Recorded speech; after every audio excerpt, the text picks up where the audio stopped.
everyone. So the baby is changed, and this is part two of the German in Kentucky. But we are actually, for the sake of time, going to transition to another topic, which Catherine and I have had a lot of fun discussing, and that is how Germans and Americans parent differently. And Catherine introduced me to this book, which I haven't read yet, but the name is Achtung Baby, and it's by Sarah Zaksky. I don't know if I'm pronouncing her name correctly, but yeah. So just a little bit about the book. This lady, Sarah Zaksky, she's an American, and well, you should probably share.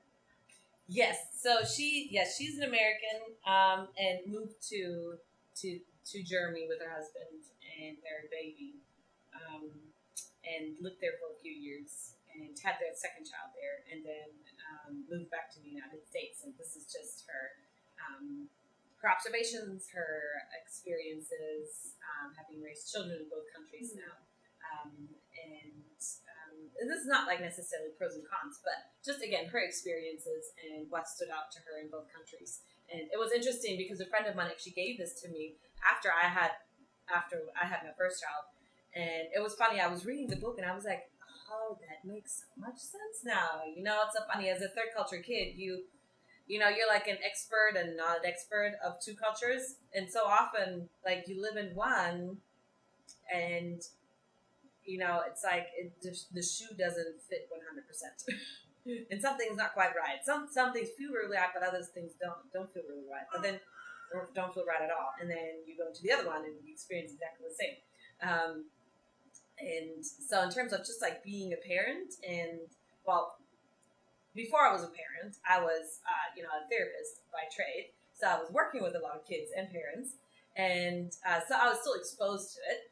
But then especially when I had my own child, like, the first-hand experience of having a child, I had this similar experience of like something just feels off, like it doesn't make sense. Like some of the things of me raising my child in America just doesn't feel right. It just felt weird. And then I read this book and I was like, oh, that's why.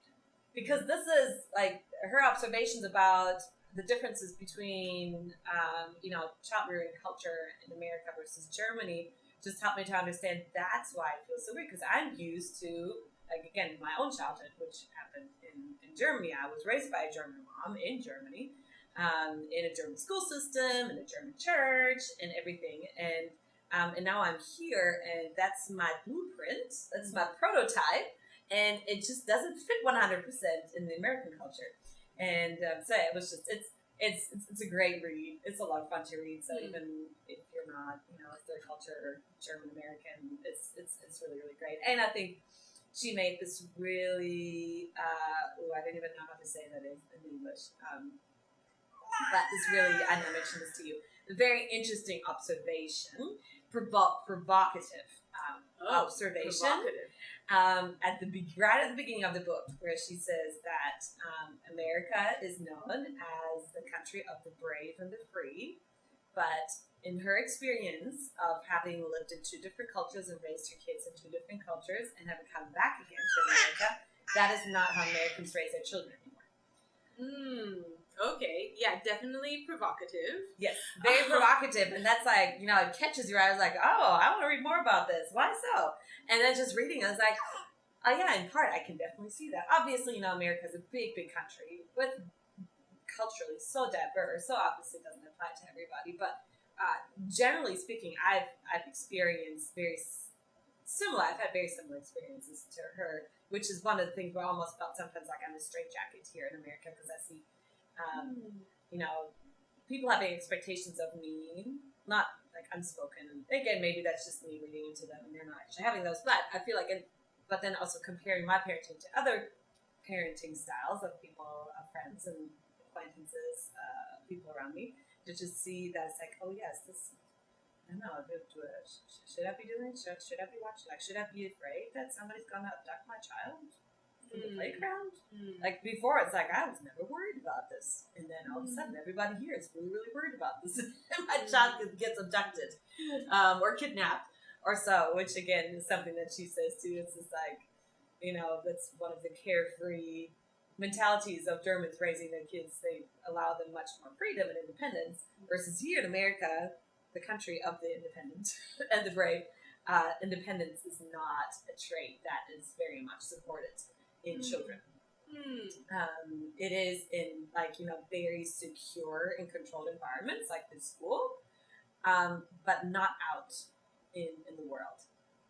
That the world is seen as a dangerous place where there are people who are going to do bad things to your children, and people who don't care, and things that are going to bite you and kill you, and so on and so forth. So one of the things that where I experience it, where I do see, I get lots of looks from people when I do this with my child. So I have a 3-year-old. He's going to be 4 in October. Super cute. And he is also very strong-willed, which has also partially influenced my decision to raise him this way, because it's either, okay, we're either going to fight all the time, or we're going to find a middle ground. The middle ground is when we walk in a parking lot that he does not have to be on my hand. And that he has to listen to me. And if he doesn't listen to me, then he's on my hand or I carry him. And that's obviously it's the worst thing in the world. Yeah, absolutely. 3-year-olds need to be in control. Yes. So we have this understanding that if he doesn't listen to me, then I don't want my hand or carry him. But if he listens to me, then he doesn't have to be on my hand, and he's allowed to walk by himself. And I get looks of terror from adults around me all the time. And then these judgmental looks of like, why are you not holding him? You must hold him. This is a dangerous place. And I'm like, yes, it's a dangerous place, but he will never learn to look out for cars if I don't let him. Okay. If I hold him and I do everything for him, then he will never learn it. And even with so, I could hold his hand and try to teach him at the same time, but there is still this false sense of reliance on me because I'm holding his hand. So if he is not allowed to do it by himself, then he's not going to learn. And he is a very responsible 3-year-old, and I get comments from other people about that a lot. That he asks for permission all the time as a 3-year-old. Like 3-year-olds they never ask for permission, but mine does somehow. Again, I'm not saying my 5-year-old doesn't ask for permission. Yeah. Now, obviously, there are times when he tries and he doesn't ask for permission too. But for the majority of the time, he asks for permission, and he will assess situations before he does them. So he's actually really, he's very careful by nature. And so far, thank you, Lord, we've never been to the ER with him. We've never been to the doctor about, any, injuries that occurred while he played or so far, because he just takes really good care of himself. And in part, I would accredit that to the fact that, again, my husband and I have been more leaning towards this we call free range parenting. Free range parenting. Where we allow him, where we are trying to again teach him independence by actually letting him experience independence, and then still providing him with boundaries and support. But within that, allowing him to experiment, allowing him to climb on things, and again walk on, in the parking lot without holding on to my hand and so on and so forth. So from this book, you've said that one of the differences between American and German parenting is that kids are allowed to roam around more freely. They can go to school by themselves starting at an early age. They can play by themselves in the summer, in the fields, around the village, things like that. Was there anything else that was interesting to you, notable from this book that you noticed was also something from your life, your parenting? Well, I think one more thing that stood out in my own personal experience, and that she also mentions here too, is just the almost like the belief in the child's ability to safely explore, not necessarily safely, but to explore. Yes, safely explore too, but that they have this inherent need to explore and this inherent need to become independent. And that as a parent, you have a choice to either try to do things for them or to let them do it. And that is what I experienced with my parents. And they were actually commented on with people from all around the world that, I think they went the extra mile. This is that they allowed us to do things. Again, with having the safety net at home, like at home was the place where we talked about things, where we talked about hard topics, because either we knew we could go home and ask about that, or our parents would bring it up because they heard something happen in school or so. But that didn't mean they wouldn't send us back to school. Like, they allowed us to go back to school again if something happened at school, and for us to take care of it on our own because they believed that we could. And they wanted to raise us in the way that we could, instead of interfering all the time and doing things for us or keeping us away from it. And in part, that was also their missionary mindset of believing that, yes, I grew up in a missionary home, but in the end, like everybody, I think every child of God should have this sense, this missionary sense of wherever we go, we're missionaries. In the grocery store, in the library, at school, and so on and so forth. That they wanted us to be where the people are. Not to be isolated and sheltered from the world, but to be where the world was. And that means that you are around people who say rude things and act weirdly and so on and so forth. But not to keep us away, because that means we're keeping the salt and the light away from the world. So they didn't just see themselves as their parents as the salt and light and the missionaries, but they saw us. And I remember this still saying, like, my mom was excited. She'd be like, go to school and make friends, and then invite your friends over so we can meet their parents. Wow. Okay. Interesting. And that was just, that was their mindset. And again, all that, so many factors that play into their mentality of how they raised us. But that was also obviously not in a Christian sense that she mentioned, but that she saw in Germany that German parents just believed that their kids could do it, and they would trust that they could do it, and therefore they let them do it. And whether that is, going to the grocery store by themselves. Like, I remember this. I was like 4 years old, and Saturday morning you would, go to the bakery and get your things for breakfast. And I still remember my mom gave me a bag and her purse, and she'd sent me and a piece of paper because I couldn't read and I didn't know what money was. So she would send me with those 3 things to the bakery, and the bakery was like not a 10-minute walk, but it was not a 5-minute walk either. So maybe about a 5 and 10 minute walk from our house. Okay. That I would go by myself in the city. Wow. Because at that point we lived in the city. We didn't move out into the country until I was 7. So in the city, would walk to the bakery by myself. I would give them the piece of paper that said what we needed, and then they would fill up my bag. And then I would give them my whole like my mom's purse, because they would tell me how much it is. And I was like, I don't know what this means, but here is money. Take whatever you think I owe you. Yeah. And they would take the money out and give it back to me, and then I would get a gummy bear. That was super cute. Which is the only reason I actually went. Yeah, why I volunteered for this job, because I knew I was going to get gummy bears. Yeah, at 4 years old, you're like, I will go. I will go. Yes. And then I would walk home again, and that was, that's what I would do as a 4-year-old. And, and that was perfectly fine. Like, nobody from Child Protective Services was, called by the bakery ladies because a mom sent her 4-year-old to the bakery by herself. And again, that's just that mentality of like, yes, you can do it. So I allow you to do it. And something that we talked about before too, in that I think, nobody calls Child Protective Services there because the cultural mentality is such that the culture itself supports that, and not just the individual parent decision that they want to raise their child that way.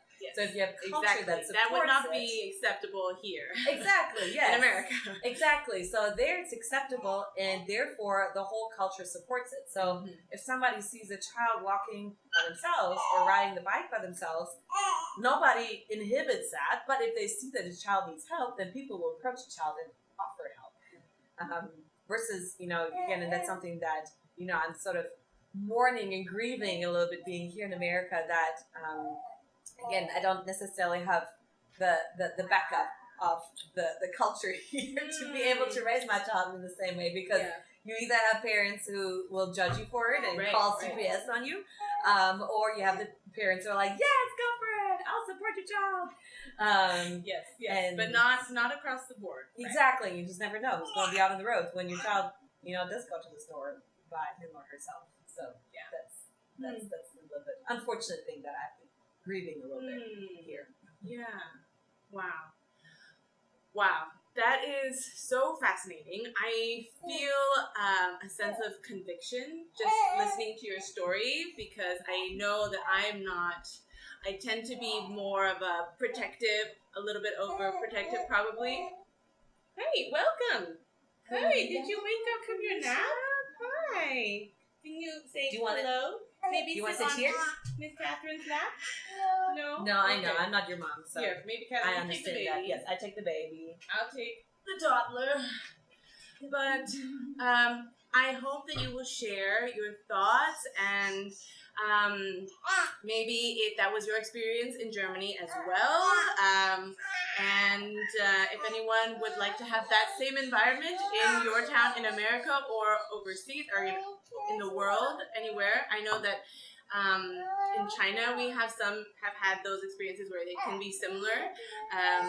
And so please share thoughts. We would love to hear about them. And Catherine, thank you for coming. And absolutely. Thank you so much for having me. Yeah, doing life with me. It's so appreciated. The crazy. That's right. while the fly keeps on walking around the camera, I was like, I hope it will show. It probably is like totally like, why is there a line over there? Are you trying to pull my shirt? Well, if it doesn't work out because of all of the distractions, well, yeah, I will gladly be back again. This was too good though.